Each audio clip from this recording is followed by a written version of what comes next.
بسم اللہ الرحمن الرحیم۔ حضرت موسیٰ علیہ السلام نے 80 سال کی عمر میں نبوت کا اعلان فرمایا تو آپ نے مصر کا رخ کیا اور اپنے بھائی ہارون کو ساتھ لے کر فرعون کے پاس پہنچے اور اس سے 2 مطالبے کیے۔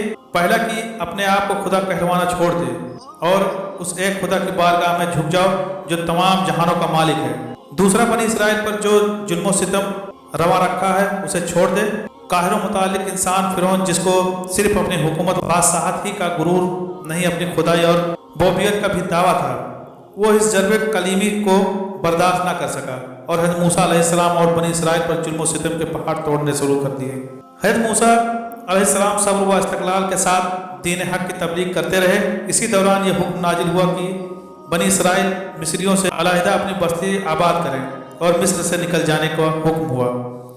نیز یہ بھی بتا دیا گیا کہ فرعون کی طرح سے تمہارا تعاقب کیا جائے گا، لیکن وہ اس کا لشکر گرکاب ہو جائے۔ یہ ہوا آپ مصر سے میں اپنے ساتھیوں کے روانہ ہوئے تو پیچھے پیچھے فرعون اپنے لاؤ لشکر سمیت تعاقب کر رہا تھا۔ جب بحر کلزم کے قریب حضرت موسیٰ علیہ السلام پہنچے تو آپ نے خدا کے حکم کے تحت اپنے عصا کو پانی پر مارا، جس سے سمندر میں ایک خشک گزرگاہ بن گئی اور آپ میں ساتھیوں کے گزر گئے۔ ادھر جب فرعون تعاقب کرتا ہوا اسی راستے سے گزرا تو اللہ نے پانی کے سگاب کو دوبارہ ملا دیا۔ اس طرح فرعون اپنے تمام پروفر کے ساتھ ہمیشہ ہمیشہ کے لیے غرق ہو گیا۔ اللہ کی اس مدد کا ذکر قرآن میں کچھ یوں ہے، اور ہم نے موسیٰ کو حکم دیا سمندر میں اپنے ساتھیوں کے ساتھ اتر جاؤ۔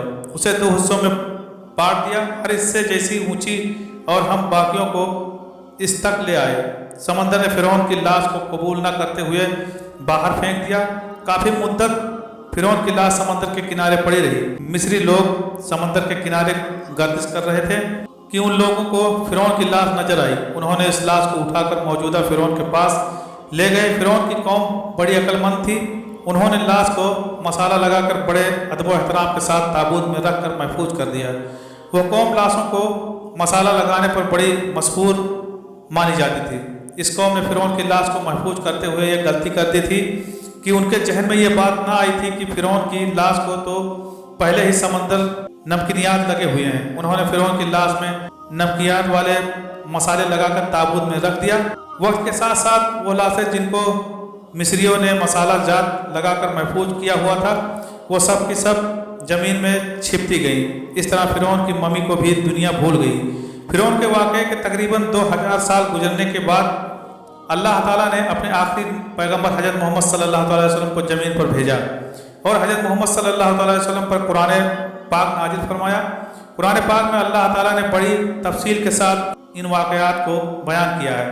قرآن پاک کی ایک آیت میں اللہ تعالیٰ فرعون کی لاش کے بارے میں یوں فرماتا ہے کہ ہم نے تیرے جسم کو آنے والے انسانوں کے لیے عبرت بنا کر محفوظ کر دیا ہے۔ 18ویں صدی تک کوئی نہ جانتا تھا کہ قرآن کے اندر جو اللہ پاک نے فرعون کی لاش کو محفوظ کرنے کا وعدہ کیا ہے تو وہ لاش کہاں ہے۔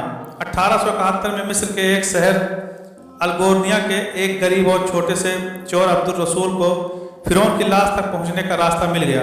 وہ فرعون کی لاش سے سونا چاندی اور قیمتی جواہرات کو چرانے کے لیے دریائے نیل کے کنارے تبیسہ کے مقام پر بیٹھ کر یہ سوچ رہا تھا کہ کون سے طریقے کو استعمال کر کے میں فرعون کی لاش تک پہنچ سکتا ہوں۔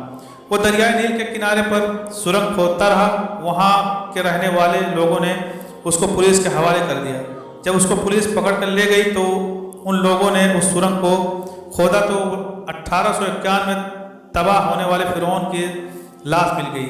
لاش کے کفن پر فرعون کا نام لکھا ہوا تھا۔ جب ماہرین اس لاش کو اپنے ساتھ قاہرہ لے کر پہنچے تو انہوں نے تسلی سے اس لاش کا جائزہ لیا تو اس لاش پر جمی ہوئی سمندر نمکینیات کی تہ ملی، جس سے انہوں نے اندازہ لگایا کہ یہ وہی فرعون کی لاش ہے جو حضرت موسیٰ علیہ السلام کا پیچھا کرتا ہوا سمندر میں غرق ہو گیا تھا۔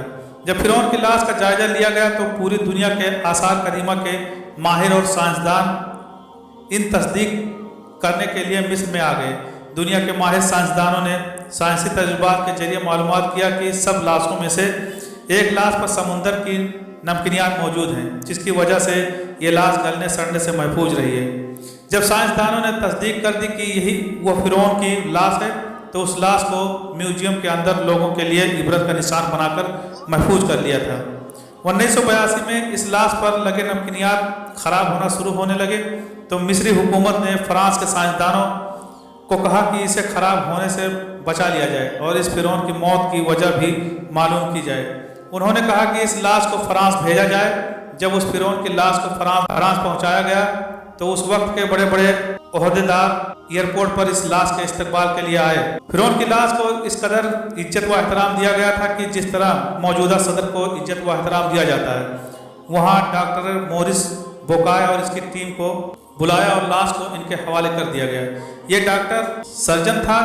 جب مائکروسافٹ کے ذریعے ممی کے تمام حصوں کو باریکی سے جائزہ کر لیا گیا تو معلوم ہوا کہ اس لاش کے اندر سمندری نمکینات ابھی بھی موجود ہیں۔ اس ڈاکٹر کی ٹیم نے 100% کنفرم کر دیا کہ یہ موت سمندر میں ڈوبنے کی وجہ سے ہوئی ہے، کیونکہ ایسے نمکینات سمندر کے علاوہ کسی اور جگہ پر نہیں پائی جاتی۔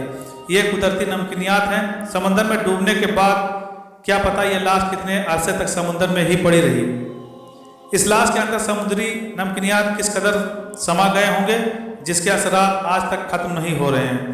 جو ڈاکٹروں کی ٹیم اس لاش کا معائنہ کر رہی تھی وہ اس بات پر حیران تھی کہ اس بادشاہ سمندر میں کس طرح ڈوب کر مر سکتا ہے۔ بادشاہوں کی لاشوں کو تو بڑی شان و شوکت کے ساتھ رکھا جاتا ہے، اس لاش پر سمندری نمکینات کا ہونا کس طرح ممکن ہو سکتا ہے۔ ڈاکٹر مورس کے لیے بھی یہ بات بہت ہی حیرت انگیز تھی، کیونکہ اس سے پہلے اس کے تجربات میں ایسی کوئی لاش نہیں آئی تھی۔ ڈاکٹر مورس نے اس ممی کے متعلق مزید معلومات لینے کے لیے ہر طرح کی کوشش کی تو اس کے علم میں آیا کہ قرآن پاک میں اس لاش کا ذکر تفصیل کے ساتھ بیان کیا گیا ہے۔ وہ قرآن پاک سے اس لاش کے بارے میں معلوم کرنے کے لیے مصر پہنچ گیا۔ ڈاکٹر مورس ایک سائنسدان تھا، اس لیے اس نے بہتر یہی سمجھا کہ مصر کے سائنسدانوں سے معلومات لی جائے۔ اس نے ایک سائنسدان سے ملاقات کرتے ہوئے مسلمان سائنسدان سے کہا کہ میں قرآن پاک سے فرعون کی لاش کے بارے میں مطالعہ کرنا چاہتا ہوں۔